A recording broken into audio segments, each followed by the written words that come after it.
दोस्तों, आपको पता है कि डॉक्टर निकोलस पिछले दिनों कनाडा गए थे और वहाँ पे कंसेंसस 2025 हुआ था और उसमें काफ़ी ज़्यादा वर्ल्ड्स के जो स्टार्टअप्स हैं, जो इनिशिएटिव हैं, जो फाउंडर्स हैं, उनसे मिले थे और उसके रिजल्ट्स अभी सामने आ रहे हैं। इस रिजल्ट्स में जनाब इंटीग्रेशन हो रही है जेम AI के साथ। अब जेम AI के साथ जो इंटीग्रेशन हो रही है, इसके रिजल्ट्स क्या आएंगे, प्राइस कब बढ़ेगी, यहाँ पे यूटिलिटी बढ़ेगी कि नहीं बढ़ेगी, उसके बाद AI के साथ हमारा क्या कोलैबोरेशन होगा, लॉन्ग टर्म रिजल्ट्स क्या होंगे, शॉर्ट टर्म रिजल्ट्स क्या होंगे, सब कुछ आपके साथ शेयर करने वाला हूं। जानने के लिए आइए मेरे साथ वीडियो की तरफ।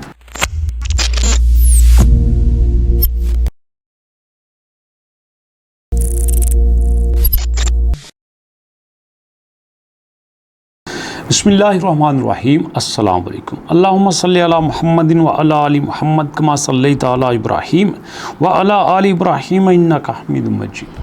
अल्लाहुम्मा बारिक अला मुहम्मदिन व अला आलि मुहम्मद कमा बारकता अला इब्राहीम व अला आलि इब्राहीम इन्नका हमीदुम मजीद।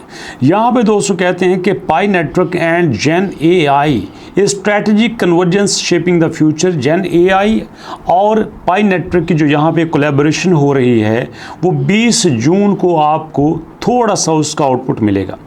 आज चूँकि 20 जून गुजर चुका है, तो इसलिए आपको जल्द ही उसके बारे में कोई ना कोई पोस्ट देखने को मिलेगी। यहाँ पे कहते हैं कि शॉर्ट लेकिन कमाल का ये इंटीग्रेशन हो रहा है। इसमें जनाब आपकी जो जेन AI है, ये पाई नेटवर्क के साथ जब ज्वाइन करेगी तो ये आपके डॉक्टर निकोलस की एक बड़ी अप्रोच गिनी जा रही है। जी हाँ, इसके रिजल्ट्स आपको मिलेंगे पाई टुडे मतलब 28 जून को, और ये तब हुआ था जब वो कंसेंसस 2025 में मिले थे।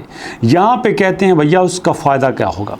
पहला फ़ायदा क्या है कि ब्लॉकचेन जो है वो रियल यूज़ पैदा करेगी। जी हाँ, पाई का माना ये है कि जब तक वो रियल यूज़ नहीं लेके आते, मतलब आपने रियल लाइफ में जो भी चीज़ ख़रीदनी है, अगर पाई उसके काबिल नहीं बनता, आपने डॉक्टर के पास जाना है, मोटरसाइकिल गाड़ी ठीक करवानी है, घर मरम्मत करवाना है, आपने मेडिसिन लेनी है, कपड़े लेने हैं, जूते लेने हैं, आटा लेना है, शॉपिंग करनी है, हर चीज़ के लिए अगर आप पाई यूज़ नहीं करते तो पाई किसी काम का नहीं। तो ऐसे में ये पॉसिबिलिटी हो जाएगी। उसके बाद real user network is the most valuable resource. इससे रियल यूज़र का नेटवर्क पैदा होगा। मतलब देखो ना, यहाँ पे जितने भी लोग KYC करते हैं, इसका मतलब ये है कि वो रियल हैं, फेक नहीं हैं, जेन्युइन है, ऑर्गेनिक हैं। तो ऐसे में ये सारा प्रोसेस तेज़ी से हो जाएगा। उसके बाद blockchain is not technical, it is the foundation of value redistribution. Okay जी, कॉकलस ने कहा है कि जब हम AI के साथ ये मिलकर काम करते हैं और हमारे पास जो लोग हमारे पास लाइव आते हैं वो प्रॉपर काम कर सकेंगे और इस तरह से डिसेंट्रलाइजेशन भी बेहतर हो जाएगी। अब इसके रिजल्ट्स क्या हैं?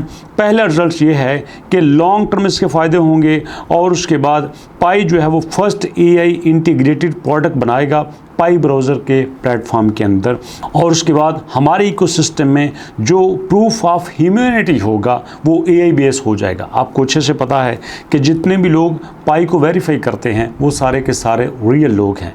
मेरी अगर KYC हुई है तो उसको भी रियल लोगों ने किया है, आपकी हुई है तो उसको भी रियल लोगों ने किया है, लेकिन यहाँ पे सब कुछ AI के थ्रू किया जाएगा। अगर AI के थ्रू होगा तो ये जल्दी हो जाएगा, बट इसके अप टू सम एक्सटेंट कुछ नुकसान भी होंगे। उसके बाद laying down infrastructure for AI agent micro payments. तो यहाँ पे जो छोटी से छोटी पेमेंट्स है उसको भी मैनेज किया जाएगा आपके AI के थ्रू। ओके जी, इस तरह से आपका जो पाई जो है वो AI के साथ मिलके काम करेगा। और एक छोटी सी अनाउंसमेंट ये भी देता चलूँ कि यहाँ पे जो आपके पास GCV की बात हो रही है वो अभी तक चर्चा में है, उसको लेके अभी तक लोग सीरियस हैं। दोस्तों, इसमें मैं पहले भी कह चुका हूँ कि GCV पॉसिबल है, बट इकोसिस्टम के अंदर। अगर आप इकोसिस्टम के बाहर उसको यूज़ करना चाहेंगे तो पॉसिबल नहीं है। इसकी सादा सी एग्जांपल देता हूँ। मेरे पास अगर एक पाई है और एक पाई 314159 के बराबर है, तो भैया मैं तो फ़ौरन से उसको कैश करवा के डॉलर अपने पास रखूँगा। मैं कहूँगा दफ़ा करो पाई नो मिट्टी पाओ, मैं तरक्की करने। इसी तरह सारे यही सोचेंगे। तो इसका मतलब ये है कि GCV एक्चुअली पाई को फ्लॉप करने का ही एक प्रोजेक्ट है, और इसलिए अगर GCV ने काम करना है तो वो सिर्फ पॉसिबल है आपके इकोसिस्टम के अंदर। उसमें आप पाई की एक वैल्यू डिफाइन कर दो, 314159 डिफाइन कर दो, उसका आप मकान ले लो, उसका आप यहाँ पे कपड़े ले लो, जूता ले लो, वट एवर कुछ भी आप ले लो, बट इकोसिस्टम के बाहर ये एग्जिस्ट ही नहीं करता, क्योंकि इतना कैपिटल ही मुमकिन नहीं है। और अगर ऐसा हो जाता है तो दैट विल बी एक dream price, that will be perfect price for a पाइंडर, but it could not be possible. दोस्तों, जो बात अच्छी लगी आपके साथ शेयर कर दी, जो बुरी लगी वो भी आपके साथ शेयर कर दी। वीडियो कैसी लगी अपना फीडबैक जरूर दीजिएगा। मुलाकात होगी नेक्स्ट वीडियो में, तब तक के लिए अल्लाह की।